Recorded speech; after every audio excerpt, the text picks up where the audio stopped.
Bom dia para você, ligado no Radião. Estamos agora começando a nossa mensagem do dia. O Crueldade Humana. O famoso escritor francês Voltaire disse sexta vez que são necessários 20 anos para levar o homem do estado de planta em que se encontra no ventre de sua mãe e do estado de puro animal, que é a condição de sua primeira infância, até o estado em que começa a se manifestar com a maturidade da razão. Disse ainda que foram necessários 30 séculos para conhecer um pouco a sua estrutura e que seria necessária a própria eternidade. Para conhecer algo de sua alma, no entanto, não é preciso senão um instante para matá-lo. Naturalmente, Voltaire se referia à morte do corpo, sempre com maior intensidade e se tem notado o desprezo à preciosa vida humana.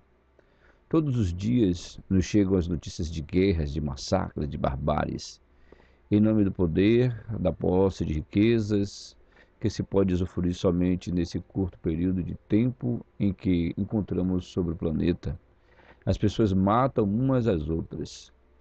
No século XIX, quando o codificador da doutrina espírita trabalhava para a produção da obra O Livro dos Espíritos, indagou as vozes celestes o porquê da crueldade, seu caráter dominante de alguns povos.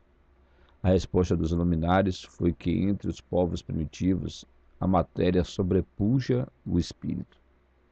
Eles se entregam aos instintos animais e, como não têm outras necessidades além das corpóreas, cuidam apenas da sua conservação pessoal.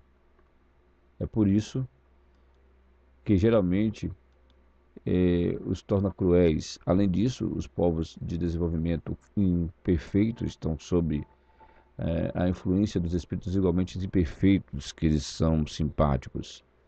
Consequentemente, agem sob o comando deles. Tomando ciência disso, nos analisamos e concluímos que muitos nos enquadramos nessas descrições. Ainda tem ditadores no mundo que subjugam o povo e o maltratam, exigindo dele uma quase adoração. E mostram a sua crueldade para todos aqueles que não os homenageiam quando passam pelas ruas ou ousam dizer uma mínima palavra contra o que fazem ou o que pregam. Mesmo em civilizações mais adiantadas, existem criaturas tão cruéis como os selvagens. Da mesma maneira que numa árvore carregada de bons frutos existem os temporões, são lobos extraviados em meio a cordeiros. Como a lei de progresso, guardamos a certeza de que a humanidade progride. Essas criaturas dominadas pelo instinto do mal, que se encontram entre os homens de bem, desaparecerão pouco a pouco como um grão é separado do bom quando joeirado. Necessitarão retornar e retornar em novos corpos para o exercício do aperfeiçoamento, para que adquiram qualidades novas. A todos nós, educadores, pais e professores, cabe o dever inadiável de estimular os sentimentos nobres nas gerações, através de exemplos dignificantes, onde a vida seja considerada bem precioso demais para ser desprezado ou destruído, em nome de qualquer bandeira política, religiosa ou de caráter particular. Todas as faculdades existem no homem em estado latente. Ela se desenvolve de acordo com as circunstâncias mais ou menos favoráveis. Assim, o senso moral existe no selvagem, no que hoje se apresenta como mal e cruel, como o princípio do aroma no botão de uma flor que ainda não se abriu. Trabalhemos para que ele desabroche o quanto antes em nós, em cada um dos seres humanos.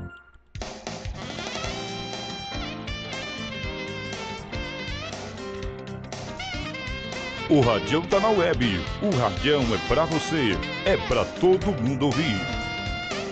Newton César, Newton César. Olá, bom dia para você que está com a gente a partir de agora. Obrigado pelo carinho do acesso. Você fica agora com a boa informação até, você sabe, até as 9 da manhã aqui as notícias não param. Então você fica com a gente. Obrigado pelo carinho do seu acesso, da sua audiência.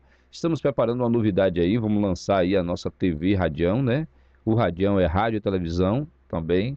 E a gente está preparando aqui, houve um problema técnico, né, da equipe que está fornecendo, né, o material, né, que a gente transmite. Agora você vai poder, provavelmente, a sessão da Câmara você vai assistir só no site do Radião. Não vai ter plataforma nem de Facebook nem de YouTube, pelo menos durante as nossas transmissões ao vivo, nós iremos trazer para você, tá bom?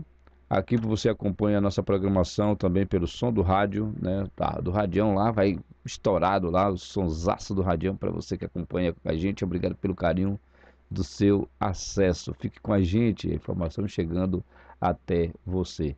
Vamos às principais notícias de hoje, para você começar o dia bem informado, gente.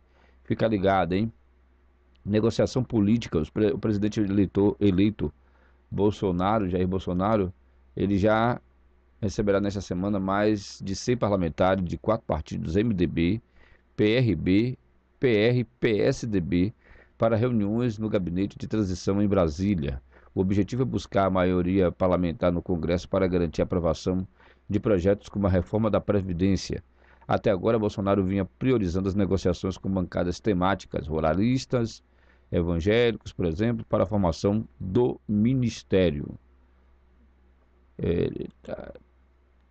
Essas são as bancadas, MDB, PRB, PR, PSDB. Rapaz, o MDB ainda não saiu do poder, velho. Os caras ainda têm força lá dentro. Conferência do Clima. Começaram neste domingo em Katowice, na Polônia, as negociações anuais da ONU sobre o clima. Neste ano, a principal tarefa da COP24 será estabelecer o livro de regras do Acordo de Paris, ratificado em 2015. Naquele ano, 195 países se comprometeram a adotar medidas para limitar o aquecimento da Terra até 2 graus centígrados. Especialistas apontam os principais desafios dessas negociações. Os presidentes dos Estados Unidos, Donald Trump, e da China, Xi Jinping, concordaram em dar uma trégua na guerra comercial que trava há meses. Eles jantaram em Buenos Aires após o encontro do G20. Trump vai suspender durante 90 dias seu plano de subir as tarifas americanas sobre produtos chineses. Em troca, Pequim se compromete a aumentar as compras de produtos americanos e a analisar mudanças estruturais em sua política econômica. No Brasileirão, com direito a público recorde, Bolsonaro no estádio, o campeão Palmeiras derrotou o Vitória e ergueu a taça com 80 pontos. É a segunda melhor campanha da era dos pontos corridos em campeonatos com 20 equipes. Sport e América de Minas se uniram ao Vitória e Paraná no grupo dos rebaixados. O time pernambucano derrotou o Santos, mas caiu devido à combinação de resultados. O Grêmio bateu o Corinthians e garantiu vaga direta na Libertadores junto com o Palmeiras, Flamengo e Internacional. O São Paulo perdeu para a Chapecoense, terminou em quinto e terá que enfrentar a fase prévia, que também terá o Atlético de Minas. E quem vai disputar a Copa Sul-Americana 2019, você vai saber já aqui pelo Radião, hein? Continuando a informação aqui para você que acompanha com a gente no radião.com, você fica sabendo de tudo. Encontro do G20, reunidos em Buenos Aires, os líderes das principais economias do mundo assinaram um comunicado em que defendem uma reforma de Organização Mundial do Comércio, a OMC, e afirmam que o Acordo de Paris é irreversível. O governo dos Estados Unidos, no entanto, incluiu no texto sua decisão de abandonar o pacto. Paris em chamas. No sábado, o novo protesto dos coletes amarelos terminou em confrontos com a polícia e vandalismo da capital nacional da França. Quase 300 pessoas foram detidas e mais de 100 ficaram feridas. Carros foram queimados e lojas depredadas por mascarados vestidos de preto. O presidente Emmanuel Macron, que estava na Argentina para o G20, retornou ao país ontem e avalia medidas para evitar novas cenas de violência. O movimento começou com protestos contra o aumento dos combustíveis e cresceu alimentando pela insatisfação com a situação econômica do país. Aí você vai entender o porquê o colete amarelo virou um símbolo nas manifestações. A Prefeitura de São Paulo conseguiu erguer a parte do viaduto que cedeu no dia 15 de novembro. A operação usou macacos hidráulicos para erguer a pista. Agora será possível analisar melhor o estado de estrutura para iniciar os reparos necessários. O trecho continua interditado. E hoje é o Dia Nacional de Combate à Pirataria e à Biopirataria, e Dia do Delegado de Polícia. Deixar nosso abraço aí aos delegados de polícia, para você que acompanha a gente no Radião. E agora sim, vamos destrinchar as informações de hoje aqui para você que acompanha a gente pelo radião.com. Dizer que nós estamos atentos a algumas modificações que poderá ocorrer aqui em São Sebastião do Passé, na política, né? Já começou alguns políticos invadirem meios de comunicações, né? Para ficarem na lembrança, gente. Os políticos agora vão aderir meios de comunicações. Isso é importante, né? Porque a gente vai conhecer um pouquinho mais, né? Mas corre-se os riscos que, aliás, tem até para a gente que trabalha com o meio de comunicação, a gente corre risco, né? Às vezes o cara que pega o microfone e vai enfrentar uma eleição, né? Ele tem uma parcela de antipatia, fora a antipatia pessoal da pessoa, né? Às vezes também a antipatia pelo microfone, né? Tem algumas pessoas que se antipatizam, né? Essas pessoas. Mas a gente sabe que agora toda uma movimentação dos políticos e candidatos, né? Pré-candidatos e postulantes a uma candidatura para prefeito, para vereador, é para, né, você, eleitor, você, eleitora, ficar na lembrança, né? E esse espaço é importante para todos nós da comunidade. A gente precisa estar ali ouvindo, analisando, prestando atenção. O que é que esses caras querem, rapaz? O que é que ele quer, né?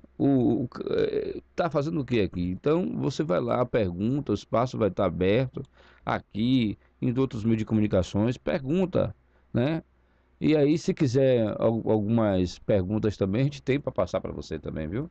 Se você quiser saber de alguma pergunta interessante, eu posso fazer alguma pergunta, eu queria fazer uma para tal candidato assim, né? Aí você vai ter, né, a oportunidade de saber o que perguntar às vezes, muitas vezes. Às vezes a gente, né, quer saber com detalhe alguma informação para não sair mal para eles. E eu acho que foi o melhor caminho que os políticos têm, é de buscar esses meios de comunicações, até porque meu amigo, minha amiga que acompanha a gente no Radião, né, eles precisam até acabar com alguns fake news, né, com algumas coisas que muitas vezes se coloca nas redes sociais e não tem, né? Não tem. Aí a forma deles responderem está aí, né? A forma deles responderem é nestes meios de comunicações. E tem que ser assim mesmo, né? Quero dizer que também temos espaço aqui para todos vocês, né, que acompanham a gente, né, aqui também no Radião, ok? Vamos destrinchar as informações. Sentindo-se desprestigiados por Jair Bolsonaro, os parlamentares do Nordeste estão tentando o encontro com o presidente eleito. De acordo com a coluna Poder da Folha, a bancada vai cobrar a presença no governo de pessoas que representam e defendem os interesses da região. Os deputados dizem que até agora Bolsonaro tem mostrado que seu governo não tem uma política voltada para a população nordestina. Eita, já começou, viu? O bicho já tá pegando já. O nordestino, para os evangélicos. Descrito pelo ex-governador Sérgio Cabral como um amarra-cachorro, chato e sem graça, o economista Carlos Miranda, de fato, é monótono em seus depoimentos. Com o mesmo tom de voz, relata o vai e vem da propina do ex-chefe nas últimas 3 décadas em ritmo relatorial. Ainda que sem emoção, a delação do gerente da propina de Cabral promete deixar apreensivo dezenas de políticos e empresários por algum tempo. Os 81 anexos iniciais da delação de Miranda, homologada há um ano, descreve 19 fontes de propina que ainda não foram objetos de denúncia contra o ex-governador. Há também 7 ex-secretários de Cabral na mira, além de 5 já presos, e outros 2 da gestão Luiz Fernando Pezão, do MDB, também detidos. Cabral é acusado de pedir 5% de propina sobre grandes contratos do Estado. Por esse motivo, já foi alvo de 26 denúncias, que descreve 14 fontes de propina. A delação de Miranda indica que a defesa do MDBista ainda terá muito trabalho pela frente. São mencionadas na delação 10 empreiteiras que ainda não foram tema de acusação formal a Cabral, como a Delta Construções. O dono da firma, Fernando Cavendish, já confessou ter pago propina ao ex-governador. Deixa eu dizer uma coisa aqui, o Rio está num emaranhado de problemas, está no mar de lama da corrupção. Infelizmente, né, o Rio de Janeiro não está lindo. Um delator ex-funcionário do Departamento de Propinas da OAS disse à Polícia Federal que houve uma pressão para que a empreiteira retomasse o fluxo de repasses ilegais ao PT, que havia sido suspenso após a deflagração da Operação Lava Jato em março de 2014. Hamilton Lima Machado Júnior era um dos responsáveis pela geração e distribuição de recursos de Caixa 2 da OAS no Nordeste e prestou depoimento no âmbito da Operação Sem Fundos, fase da Lava Jato, que investiga um esquema de fraude de superfaturamentos e desvio de verbas durante a construção do conjunto Torre Pituba, sede da Petrobras, na Bahia. O empreendimento foi feito com dinheiro da Petros, fundo de pensão dos funcionários da Petrobras, construído pelas empreiteiras OAS e Odebrecht. O contrato prevê que, após a conclusão das obras, a Petrobras seria o locatário do imóvel por 30 anos. Hamilton contou aos investigadores que, em 2012, foi informado por outro executivo da companhia que haveria repasse de 1% do valor da obra da Torre Pituba para o Partido dos Trabalhadores. A pessoa que iria tratar desse recebimento pelo lado petista era Marice Lima, cunhada de João Vacari Neto, então tesoureiro da Legenda. O delator disse aos investigadores que se reuniu com Marice no final de 2012, início de 2013, e que ficou acertado que seria feito um pagamento mensal em R$200 mil e que se faria um acerto ao final de acordo com o fluxo de pagamentos da obra. O pagamento foram feitos, segundo Hamilton, em dinheiro vivo na residência de Marice e também no escritório onde ele trabalhava, ambos na cidade de São Paulo. O delator também disse, a pedido de Marice, houve valores pagos ao PT por meio de doações eleitorais. Foi nesse período que a empreiteira teve que interromper os pagamentos. Mais tarde, para contornar o impasse, o ex-presidente da OAS, Léo Pinheiro, determinou que fosse feito um contrato em R$1.600.000 com a empresa de Renato Duque, ex-diretor da Petrobras. O dinheiro pago à empresa de Duque, segundo o delator, seria descontado do acerto feito com o PT relativo ao empreendimento Torre Pituba. Léo Pinheiro e Renato Duque foram presos em novembro de 2014 na 7ª fase da Lava Jato. Ambos chegaram a ser soltos, mas retornaram à cadeia logo depois. Eles hoje estão na mesma ala da carceragem da Polícia Federal, em Curitiba, e tentam um acordo de delação premiada. Hamilton Lima Machado Júnior é um dos 8 funcionários da Controladoria da OAS, setor de Caixa 2 e propinas da empreiteira, e que assinou o acordo de colaboração premiada com a Lava Jato. Para fechar a delação, os 8 ex-funcionários da empreiteira romperam com a cúpula da empresa, que também tentava fazer colaboração premiada em conjunto, nos moldes da feira pela Odebrecht, feita pela Odebrecht. Hoje, os herdeiros da companhia, César Filho e Antônio Carlos Mata Pires, e Léo Pinheiro, continuam tentando acordo com a Procuradoria. Na sexta-feira, dia 30, a juíza Gabriela Hart, substituta do Sérgio Moro, na Lava Jato, mandou soltar Marice, que estava presa em Curitiba. A assessoria do PT disse que a notícia se presta a mais um vazamento ilegal e seletivo do submundo do Lava Jato, mas um ataque ao PT. sem nenhuma prova, supostamente negociado com criminosos em troca de benefícios penais e financeiros. A defesa de Marice Lima não foi encontrada. A morte de um cachorro abandonado em uma unidade da Carrefour, em Osasco, Grande São Paulo, provocou a reação de protetores e ativistas.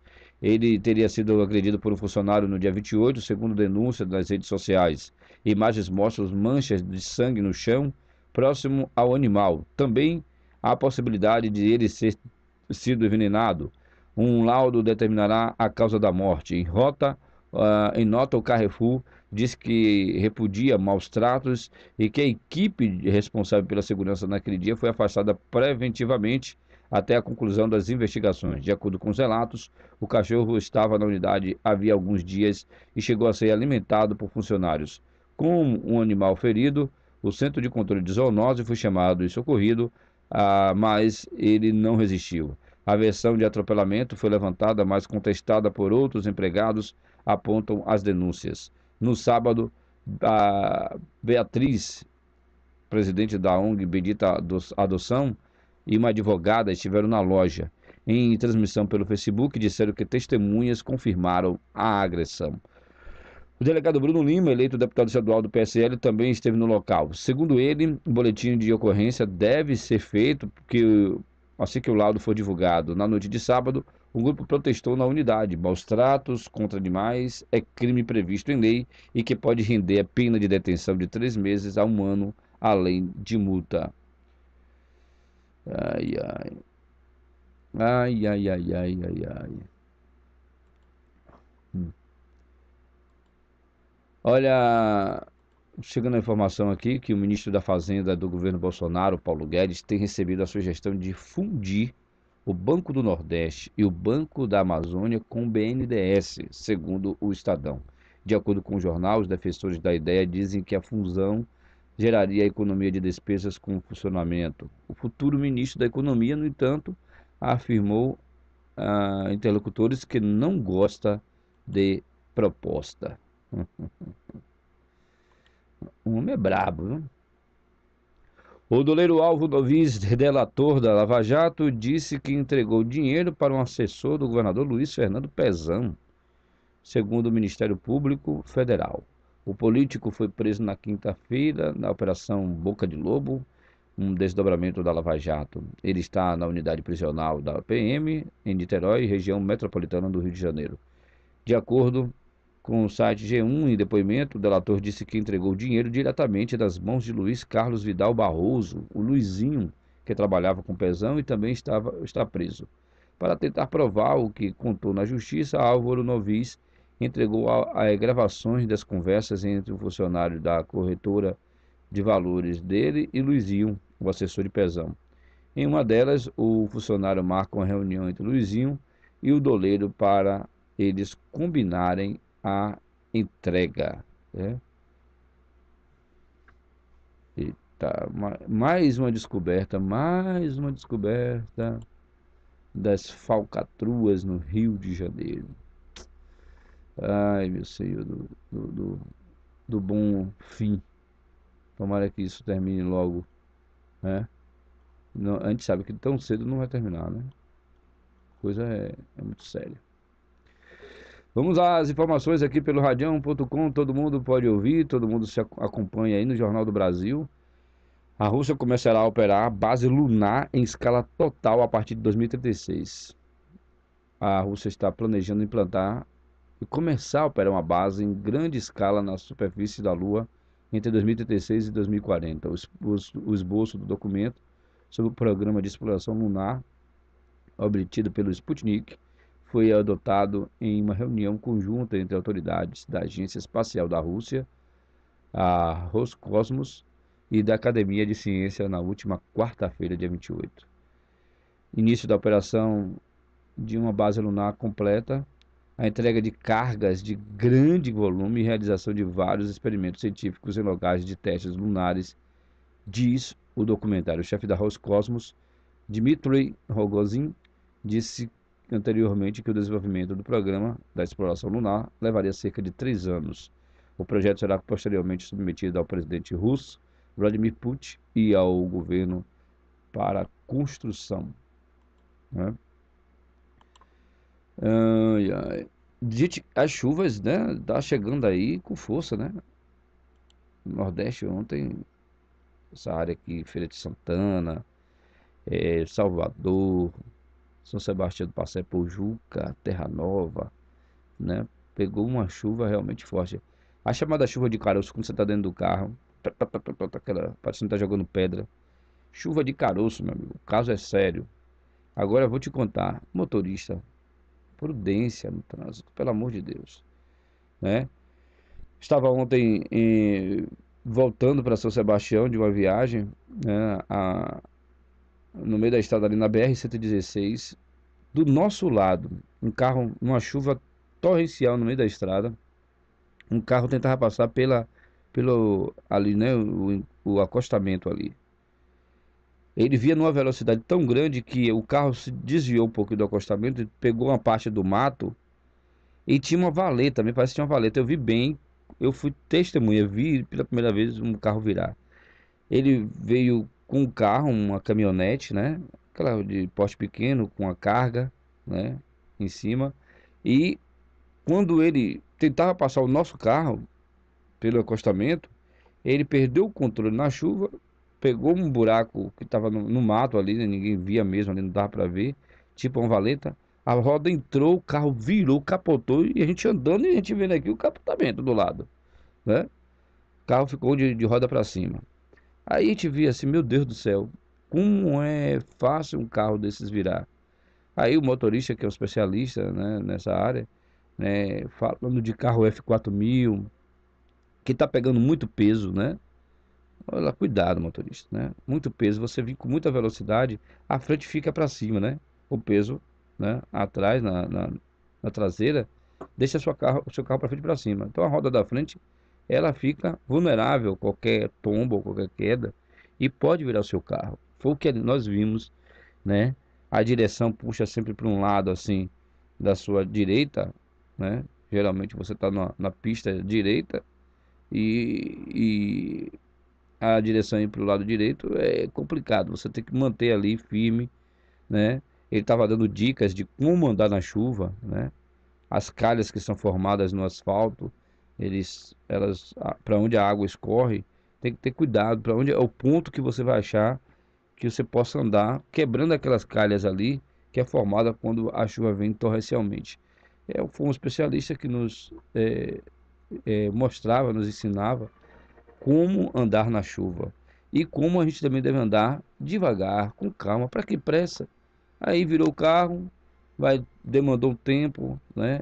Como a gente estava vendo, a gente estava ao lado e via muitos carros atrás e tinha também um carro na frente da gente, a gente seguiu adiante, mas quando observamos aí o trânsito se afastou, quem estava atrás da gente foi encostando o carro para socorrer ali um motorista que estava envolvido naquele acidente. A gente não teve mais informações porque estávamos a caminho de volta aqui para São Sebastião. Graças a Deus deu tudo bem. Provavelmente o carro só capotou. Acho que não teve não teve muitas escoriações. Alguns ferimentos leves deve ter acontecido porque foi uma virada assim, parecia carro de brinquedo. Algo assim inacreditável. E no ABR-116, que a gente tem ouvido recentemente de tantos acidentes, como aquele do pessoal de Euclides da Cunha, né? A BR-101 também teve alguns acidentes nesse final de semana. A gente vai ficar sabendo aqui já já, pelo radião, você acompanha aqui na nossa programação, ok? De volta aqui as informações do dia, para você que acompanha a gente, né? A Polícia Rodoviária Federal tem 17 vagas para a Bahia. Inscrições já começa hoje, hein? O destaque da semana é que tem mais de 19 mil vagas abertas em concursos por todo o país. É a abertura do prazo de inscrição para a seleção da Polícia Rodoviária Federal, que começa hoje e segue até o dia 18. A taxa é de R$ 150. As provas serão aplicadas em fevereiro, na data provável de 3 de fevereiro, conforme edital publicado na última quarta-feira. A seleção da Polícia Rodoviária Federal é uma das mais esperadas do ano pelo número de vagas e pela remuneração ofertada inicial de R$ 9.473,57. Ao todo, são 500 oportunidades total para nível superior. Desse total, 17 são para a Bahia 13 na ampla concorrência, 3 reservadas para negros e 1 para portadores de deficiência. O estado conta ainda com 834 vagas no Mais Médicos, 77 de reda para a Defensoria Pública Estadual e 59 para a Prefeitura de Santa Cruz de Cabralha, somando então 987 oportunidades. Para a Polícia Rodoviária Federal, os estados com mais vagas são Pará, 81, Rondônia, 74 e Mato Grosso, 57.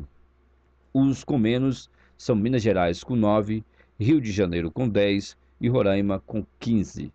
Segundo o professor e diretor ICOASH para concursos André Malheiros, a maior novidade dessa seleção em relação à última realizada pela PRF no ano de 2012 é justamente a possibilidade de o candidato escolher o local onde quer ser lotado.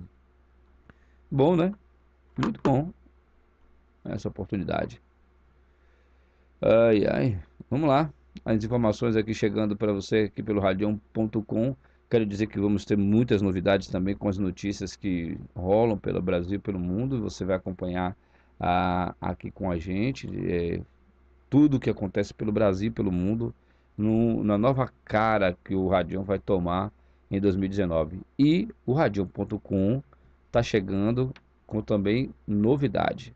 Hoje está sendo lançado, daqui a pouquinho, vai ser lançado o Melhores do Ano, né, daqui a pouquinho, e eu quero saber de você, né? Daqui a pouquinho o lançamento vai ser quem você indica para estar nos Melhores do Ano de 2018.